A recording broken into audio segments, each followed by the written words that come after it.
আসসালামু আলাইকুম। এখন শুনবেন সংবাদ শিরোনাম। জ্বালানি সংকটে আবারও ফিরছে অনলাইন স্কুল। বৃহস্পতিবার সিদ্ধান্ত, সাপ্তাহিক ছুটি বাড়ানো সহ অন্যান্য বিকল্প বিবেচনায় নেওয়ার তাগিদ বিশেষজ্ঞদের। পাম্পে পাম্পে ঘুরে নাজেহাল মানুষ, লাইনেই কেটে যাচ্ছে ঘন্টার পর ঘন্টা। রাজধানীর অদূরে রূপগঞ্জে চোরাই তেলের সিন্ডিকেটের জমজমাট ব্যবসা। হামপ্রবণ এলাকা চিহ্নিত করে ব্যবস্থা নিচ্ছে সরকার, জানালেন স্বাস্থ্য সচিব। দাপ্তরিক জটিলতা ও সময় ক্ষেপণী টিকার সংকট। বঙ্গোপসাগরে জলদস্যুদের উৎপাতে অতিষ্ঠ জেলেরা। কক্সবাজারে ৩ মাসে ২ শতাধিক লুটের ঘটনা। দস্যুতা নিয়ন্ত্রণে সংঘবদ্ধ চক্রের সদস্যদের গ্রেফতার দাবি। এতক্ষণ শুনছিলেন সংবাদ শিরোনাম, এবার বিস্তারিত। জ্বালানি সংকট সামাল দিতে সাপ্তাহিক ছুটি বাড়ানোর পাশাপাশি অনলাইন ক্লাস সহ নানা সাশ্রয়ী উদ্যোগের কথা ভাবছে সরকার। জ্বালানি বিভাগের এই ধরনের প্রস্তাব নিয়ে চলতি সপ্তাহে মন্ত্রিসভায় আলোচনা হওয়ার কথা। বিশেষজ্ঞরা বলছেন, জ্বালানির চাহিদা কমানোর জন্য এই ধরনের উদ্যোগ অপরিহার্য। রাস্তায় গাড়ির চাপ কমানো গেলে অর্থনীতিতেও চাপ তুলনামূলক কম পড়বে বলে ধারণা তাদের। সংসদে মন্ত্রীরা যাই বলেন না কেন, বড় ধরনের জ্বালানি সংকটে পুরো বিশ্বই। পূর্বাভাস, খুব সহসায় বিশ্ববাজারে কমছে না তেলের দাম। এ অবস্থায় বিভিন্ন দেশে এরই মধ্যে তেলের ব্যবহার কমাতে নেওয়া হয়েছে নানা উদ্যোগ। কয়েকটি দেশে বেড়েছে সাপ্তাহিক ছুটি, চালু হয়েছে হোম অফিস, অনলাইন ক্লাস, এমনকি ব্যক্তিগত গাড়ি ব্যবহারে নানা বিধিনিষেধ। কিছুটা দেরিতে হলেও সেই পথে হাঁটতে চায় বাংলাদেশ। প্রাথমিকভাবে সাপ্তাহিক ছুটি বাড়ানো, 2 দিন হোম অফিস চালু, অফিস সময় কমানো ও আংশিক ক্লাস অনলাইনে করার ভাবনা সরকারের। জ্বালানি বিভাগের এসব প্রস্তাব নিয়ে দ্রুতই সিদ্ধান্ত আসতে পারে। মঙ্গলবার প্রধানমন্ত্রীর সাথে বৈঠকের পর শিক্ষামন্ত্রীও জানালেন অনলাইনে ক্লাস নিয়ে ভাবনার কথা। সরকারের এই ভাবনা নিয়ে সাধারণ গ্রাহকদের অনেকেই ইতিবাচক। জ্বালানি বিশেষজ্ঞ অধ্যাপক তামিমা বলছিলেন, তেলের ব্যবহার কমানোই সরকারের লক্ষ্য হওয়া জরুরি। আর ইরানের সঙ্গে যুক্তরাষ্ট্র ইসরায়েলের যুদ্ধের ফলাফল বাংলাদেশের অর্থনীতিতে দীর্ঘমেয়াদী প্রভাব ফেলবে বলে আশঙ্কা অর্থনীতিবিদদের। মঙ্গলবারও ঢাকার বিভিন্ন পাম্পে ছিল তেলের জন্য দীর্ঘ লাইন। জ্বালানি সংকট সামাল দিতে আশপাশের বিভিন্ন দেশ, এমনকি ইউরোপ আমেরিকার বহু দেশ নানা সাশ্রয়ী পদক্ষেপ গ্রহণ করেছে। এরই মধ্যে বাংলাদেশ সরকার কি করবে সেই বিষয়টি চিন্তাভাবনার পর্যায়ে থাকলেও এখনো চূড়ান্ত কোনো সিদ্ধান্ত হয়নি।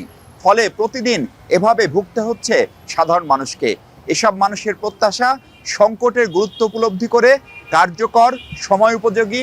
আজ সকাল থেকে রাজধানীর বিভিন্ন ফিলিং স্টেশন ও পাম্পগুলোতে দীর্ঘ অপেক্ষায় পরিবহন চালক ও মালিকরা। ভোর থেকে মোটরসাইকেল, প্রাইভেট কার, বাস, ট্রাক সহ বিভিন্ন ধরনের যানবাহনের চালকরা তেল নেওয়ার জন্য পাম্পে ভিড় করেন। এতে করে সড়কের একাংশ জুড়ে যানজটের সৃষ্টি হয়, যার প্রভাব ছড়িয়ে পড়ে আশপাশের এলাকাতেও।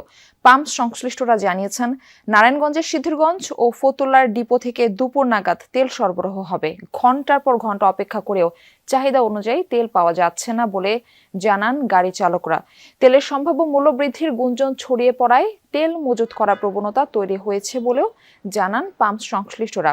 এদিকে ডিপো থেকে চাহিদা মতো জ্বালানি তেল না পাওয়ায় রাত 8টা থেকে সকাল 7টা পর্যন্ত পাম্পগুলো বন্ধ রাখার দাবি জানিয়েছে পেট্রোল পাম্প ওনার্স অ্যাসোসিয়েশন। রাজধানীর মুগদা এলাকার জ্বালানি তেলের মজুত সম্পর্কে জেনে আসতে চাই। জ্বালানি তেল নিয়ে গ্রাহক ভোগান্তি কমছেই না। রেশনিং পদ্ধতিতে তেল বিক্রি হচ্ছে ফিলিং স্টেশনগুলোতে।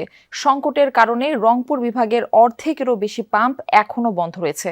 তেল পাওয়া সাপেক্ষে খুলেছে ফিলিং স্টেশনগুলো, তাও চাহিদা মতো তেল নিতে পারছে না গ্রাহকরা। পেট্রোল ও অকটেনের সংকটই বেশি। চট্টগ্রাম, রাজশাহী, খুলনা, বরিশাল ও ময়মনসিংহ বিভাগের বিভিন্ন জেলাতেও ভোগান্তিতে গ্রাহকরা। পাম্পগুলোতে সকাল থেকে ভিড় জমান ক্রেতারা, বিশেষ করে বাইকারদের সিরিয়ালই বেশি। দীর্ঘ সময় অপেক্ষা ও চাহিদা মতো তেল না পেয়ে ক্ষোভ জানান গ্রাহকরা। অনেক পাম্প বন্ধ রাখতেও দেখা গেছে ক্রেতাদের অভিযোগ, মজুতদাররা কৃত্রিম সংকট তৈরির চেষ্টা করছে। পাম্প সংশ্লিষ্টরা বলছেন, সরবরাহ পেলেই তেল বিক্রি শুরু হবে। জ্বালানির কোনো সংকট নেই। এই সপ্তাহের মধ্যে নির্দিষ্ট যানবাহনের জন্য ফুয়েল কার্ড দেওয়ার পরিকল্পনা আছে সরকারের। তবে এই কার্ড বিতরণ জটিল বলে খুব অল্প সময়ে সব গাড়িকে দেওয়া সম্ভব নয় বলে জানিয়েছে জ্বালানি বিভাগের যুগ্ম সচিব মনির হোসেন চৌধুরী। দুপুরে সচিবালয়ে জানালে পরিস্থিতি নিয়ে তিনি বলেন, আজ পর্যন্ত 1,28,000 দেশে হামসহ 10 ধরনের রোগের টিকার সংকট রয়েছে। টিকা কিনতে এরই মধ্যে সরকারের সরকারের পক্ষ থেকে ইউনিসেফকে 604 কোটি টাকা পরিশোধ করা হয়েছে। দ্রুতই পাওয়া যাবে ভ্যাকসিন। রাজশাহীতে এমনটা জানিয়েছেন স্বাস্থ্যসেবা বিভাগের সচিব কামরুজ্জামান চৌধুরী। সকালে রাজশাহী মেডিকেল কলেজ হাসপাতাল পরিদর্শনে যান স্বাস্থ্যসেবা বিভাগের সচিব ও স্বাস্থ্য অধিদপ্তরের ডিসি। হাসপাতালের সার্বিক কার্যক্রম পরিদর্শনের পাশাপাশি বিভিন্ন বিভাগের প্রধানদের সাথে মতবিনিময় করেন তারা। হস্তান্তর করেন 3টি ভেন্টিলেটর মেশিন। পরে স্বাস্থ্যসেবা বিভাগের সচিব জানান, দেশের বিভিন্ন স্থানে হাম সংক্রমণ এলাকা শনাক্ত করে শিশুদের শরীরে ইমিউনিটি বৃদ্ধির উদ্যোগ নেওয়া হচ্ছে। হামের নতুন ভ্যারিয়েন্ট আছে কিনা তা খতিয়ে দেখতে কাজ করছে বিশেষজ্ঞ টিম। সম্প্রতি রাজশাহী মেডিকেল কলেজ হাসপাতালে আইসিইউ ভেন্টিলেটরের অভাবে শিশুদের মৃত্যুর ঘটনায় ক্ষোভ জানিয়েছেন স্বাস্থ্যমন্ত্রী। ফুরিয়েছে 6 ধরনের টিকার মজুদ। কেন্দ্রীয় টিকার ভান্ডারে নেই হাম, যক্ষ্মা, নিউমোনিয়া, পোলিও সহ আরও 2টি টিকা। চিঠি চালাচালি আর দাপ্তরিক জটিলতায় কেটে যায় 9 মাস। অবশেষে এই খাতে বরাদ্দ দেয়া হয় 1000 কোটি টাকা। স্বাস্থ্য অধিদপ্তর বলছে, এপ্রিলের মধ্যে আসতে পারে বেশ কিছু টিকা। ইউনিসেফের মাধ্যমে এই টিকা কিনছে সরকার। প্রতি বছর জন্ম নেয় 40 লাখের বেশি শিশু। তাদের সুরক্ষায় 12টি রোগ প্রতিরোধে দেয়া হয় 9 ধরনের টিকা। জন্মের পর থেকে 15 মাস বয়স পর্যন্ত এসব টিকা পায় শিশুরা। অন্তর্বর্তী সরকার দায়িত্ব নেয়ার পর স্বাস্থ্য অধিদপ্তরের অপারেশনাল প্ল্যান বা ওপি বাতিল হলে সংকটে পড়ে টিকা কার্যক্রম। দেশের বিভিন্ন এলাকায় টিকা বঞ্চিত হয় অনেক শিশু। কমে যায় টিকাদানের হার। পরে সব ধরনের টিকার জন্য বরাদ্দ দেয়া হয় 1000 কোটি টাকা। এর মধ্যে শুধু শিশুদের টিকায় রাখা হয় 842 কোটি। সিদ্ধান্ত হয় সরাসরি কেনার পাশাপাশি টেন্ডারেও টিকা কেনার। কিন্তু অন্তর্বর্তী সরকারের সময় সেই প্রক্রিয়া শেষ করা এবং আমলাতান্ত্রিক জটিলতায় কেটে যায় দীর্ঘ সময়। বর্তমানে সরকারের কেন্দ্রীয় ভান্ডারে নেই 6। বঙ্গোপসাগরে জলদস্যুদের উৎপাতে অতিষ্ঠ জেলেরা। ঈদের পর গত 1 সপ্তাহে কক্সবাজারে আক্রান্ত হয়েছে 20টির বেশি ট্রলার। 3 মাসে ঘটেছে 2 শতাধিক ঘটনা। মারধর, চাঁদা দাবি ও সরঞ্জাম লুট করায় আতঙ্কে মৎস্যজীবীরা।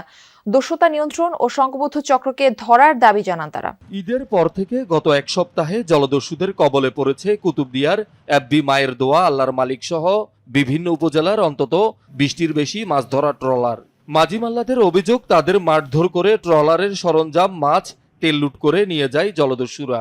এর আগে গত 25 ফেব্রুয়ারি কুতুবদিয়ার এফবি আজুব আক্তার মানু নামে মাছ ধরা ট্রলারে জলদস্যুদের গুলিতে নিহত হয় খোকর নামে এক জেলে। এ অবস্থায় আতঙ্কে আছেন জেলেরা। ভুক্তভোগীদের অভিযোগ, জলদস্যুরা সাগরে ডাকাতির পাশাপাশি মোটা অঙ্কের চাঁদা দাবি করে মাঝি মাল্লা ও ট্রলার মালিকদের হুমকি দিচ্ছে।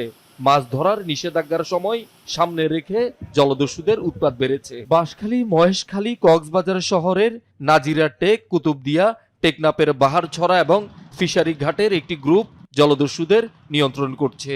এদের অনেকেই গত সরকারের আমলে আত্মসমর্পণ করেও আবার পুরনো পেশায় ফিরেছে। তবে দস্যুতা রোধে সাগরে নিয়মিত টহলের কথা বলছে কোস্টগার্ড